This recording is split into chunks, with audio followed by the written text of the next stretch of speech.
Next is going to be the ad set level. So at the ad set level, we're going to actually choose where the conversions are happening. So where somebody's actually becoming a lead, where the ads are being shown as far as like the audiences, and then the actual budget for the ad set.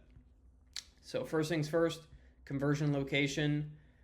Pretty much only are going to use two: website, which is going to be like on someone's website, or a landing page that you might be using to actually convert leads on, or your instant forms. So instant forms are going to be forms that are within Facebook or Instagram that have questions that have everything that we would have on any other form, but the user actually never leaves Facebook or Instagram.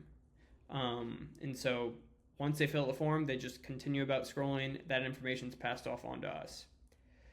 Make sure you have your Facebook page selected. I never really touch the performance goal. Keep it at maximize number of leads. Don't ever touch dynamic creative. I pretty much keep that off. Cost per result, never change that either. Catalog makes sense if you have an e-commerce store or online store, but not necessary for most businesses. Budget and schedule. So I recommend starting out with $50 a day. It just seems to be the good price point in most areas where you can actually see results, see some traffic come through, that we're not waiting, a significant amount of time to actually see something happen and be able to make changes. As far as the start date, bonus tip, I recommend starting the following day after you create the campaign. So, for example, if today's the 31st, it's 6 o'clock at night. What I'm going to do is actually schedule this to start April 1st at 4 in the morning.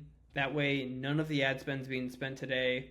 This is actually able to process, or able to get situated for today, and it's not going to then push all of the $50 and spend all of that in the last 6 hours of the day. I know I often set an end date, not necessary. As far as audience controls, we're going to get further into that later on. Local targeting, pretty much keeping it in a specific radius around the city you're in. For example, Fort Wayne, Indiana.